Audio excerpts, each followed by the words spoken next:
first, our guest today. Now, it is the book that's caused shockwaves last week after it revealed the late Queen was angrier than she'd ever been seen before after Harry and Meghan named their daughter Lilibet, the Queen's childhood pet name.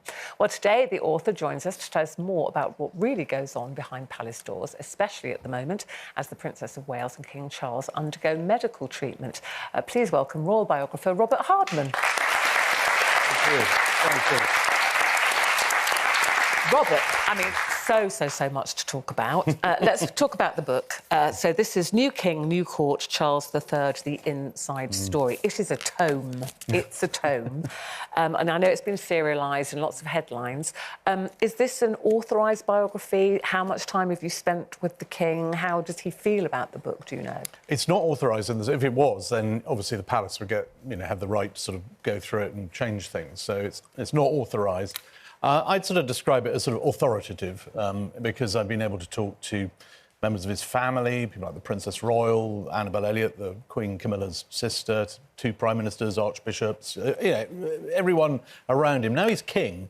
He's not doing interviews anymore. I did interview him quite a few times when he was Prince of Wales, but I think, quite sensibly, I think we all know pretty much what he thinks on most things anyway. And do you think that will be... he'll never do I think it'd be unlikely he does any interviews as monarch. I think he'll follow the example of his late mother. But, like I say, you know, he's been part of public life. He's been on the world stage for half a century, so we pretty much know his views on royal things. Had you started this book before he became king? No. This is literally from the moment he became king, about his reign. This is the new reign, yeah. How do you think he's doing? I think far better than everybody expected, because at the start everyone was saying, well, how do you follow Elizabeth II? She's just amazing. And she was. I mean, she broke every single record pretty much. And people thought, how can you fill those shoes? And also you had some of his critics were sort of saying, oh, he could be a bit of a constitutional loose cannon. He's going to overstep the mark. He's going to get into trouble. And actually, what happened was he was heir to the throne longer than anyone in history. He knows what the job entails. He's very conscientious about it. And also at a time of political instability, you know, all through the early weeks of his reign, the politicians were all over the place. So at least we had one institution that was sort of, as it were, holding the fort. And he's happy now. He's a happy monarch. You did say that when the Queen came to the throne, she was very young. She didn't make any kind of speech or even public appearance for months, many months. No, she went into... They had what was called sort of court mourning in those days, and everyone put on black, and nothing really happened. And the nation didn't hear from her for over 10 months, until her Christmas broadcast. And yet Charles was... I mean, it was, of course, it was very different in those days. She was a 25-year-old mother of two, and everyone was in sort of shock, and I don't think there was any great expectation that she should do things in a hurry. Charles, on the other hand, understood at the time. You know, you don't want to leave a vacuum. We saw that after the death of Diana, Princess of Wales. The public mood can move very quickly. So he was straight in there, straight down to London, straight into the crowds. I remember him pulling up outside the palace and getting out of the car and going over to the crowds. And the first time you heard God Save the King being sung, it was an extraordinary moment. And from that moment on, that evening, he did that speech to the nation where he talked, you know, about paid tribute to his mother and said how much he loved Harry and Meghan. It must have been very difficult for him so soon after her death. Very difficult. And he was sort of rewriting it on the plane down. And actually, I discovered while I was writing the book that Queen Camilla wanted to be there with him, and she wanted to watch it. But she said to a friend, he can't see me because, you know, he's going to set me off, and I don't want to set him off while he's broadcasting. So she was in a corner of the room, they did 2 takes for the broadcast, but actually the first one was so good that was the one that went out, and it just hit the right mark. I mean, it was extraordinary.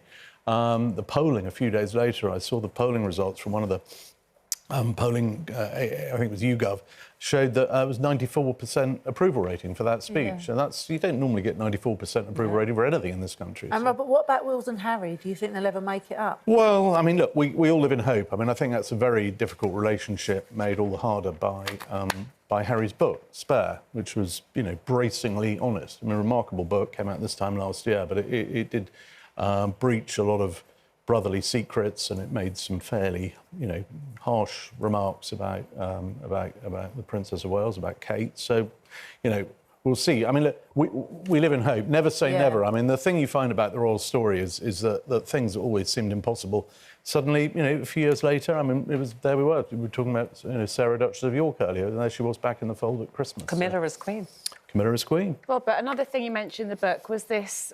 There's been a lot in the press recently, the naming of Lilibet. What do you know about that from your position? Is it true that she was upset by the name? No, she wasn't upset by the name. I think there's been a slight confusion. She wasn't upset by the name. It's what happened after that. It's when the couple put out that she'd given her blessing to the name, and then the BBC reported that actually she hadn't been asked, and the couple then went to their lawyers and started legal proceedings saying, no, the Queen was very supportive. Of course, she gave it her approval, except the palace wouldn't endorse that line of events. And effectively, it was a case of them trying to say, this is what the Queen said, and to coin that famous phrase, the recollections may vary. And so the Queen wasn't so much worried about the name, it was being pushed into a corner to have to say something that she couldn't actually recollect, and being thrown into legal action. I don't have much, I don't own much, but that came out subsequently. That's in a newspaper report since. She said, I don't have my name. I mean, she loved Harry, and she loved Lilibet. I mean, having met her, there was a very kind of special rapport. Harry was the sort of, the cheeky one who could do things that, a more serious William, he was very, dutiful. Harry was the one who could get the Queen to sort of take part in videos for the Invictus Games. I always thought it was very telling that we had that famous, great summer of the Diamond Jubilee and then the Olympic Games in London and the Queen and James Bond. But what people often forget is when the Olympics were over, normally the head of state closes the Games. Actually, on that occasion, the Queen was up at Balmoral. She said, no, not Charles, not William. Harry can close the Games because he was about to go off to war. So there's always been that there was always that bond, and I think it's important to remember that. So, I mean, like any family, things go up, things go down. Yeah. Like myself, I'm a King gardener, just like the King seems to be. What's he like as a person? Just like take away all the rest of it and just a day-to-day person. You want to get him in the garden. I mean, that's where he really is sort of himself, and he gets really passionate about things. He's always weeding. He's always out there. He loves it. I mean, while I was up there went up to see him at Balmoral on the weekend, and every year they invite the Prime Minister to stay, and suddenly disappeared off into the garden to go and pick mushrooms for the Sunaks. Wow. Which was a sort of nice thing, although you thought, you'd better get the right ones, because, if you muddle up, oops. I mean, that's the King, the Queen and the Prime Minister all down in one sitting. I mean, that's not too good for the country. But no, he loves his garden. And Queen Camilla, she loves her gardens too. She even, after she got divorced way back in the 90s, she hung on to her house and she's got a garden there, and that's where she likes to retreat. She tries to get back there maybe one day a week and just be her old self with her grandchildren. She loves it too. I know that you say King Charles is really happy now. Has Camilla got a lot to do with that? Yeah, I think she's got a great deal to do with it. She's a sort of, around the court, she doesn't sort of stand on the ceremony. I think, obviously, lots of people do. It's a monarchy, it's a court. She's the one who sort of least concerned about titles, for example. There was always that row, is she going to be Princess Consort, Queen? I mean, for her, it was, look, I just want to be with him, that's the main thing. And there was a lovely moment when we were, I was watching the rehearsals of the coronation, and there's a particular moment where, when the Queen is crowned, the King has to give his permission. And the Archbishop of Canterbury is trying to attract the King's attention, and he's busy talking to someone else. And Justin Welby says, Sir, look, I need your permission to crown the Queen. At which point Queen Camilla just says, oh, don't bother, I'm perfectly happy. And you just think that sums it up. I think Camilla would make a great loose woman. I've met her a few times. I think she would. You want to get her here. Very honest. Yeah.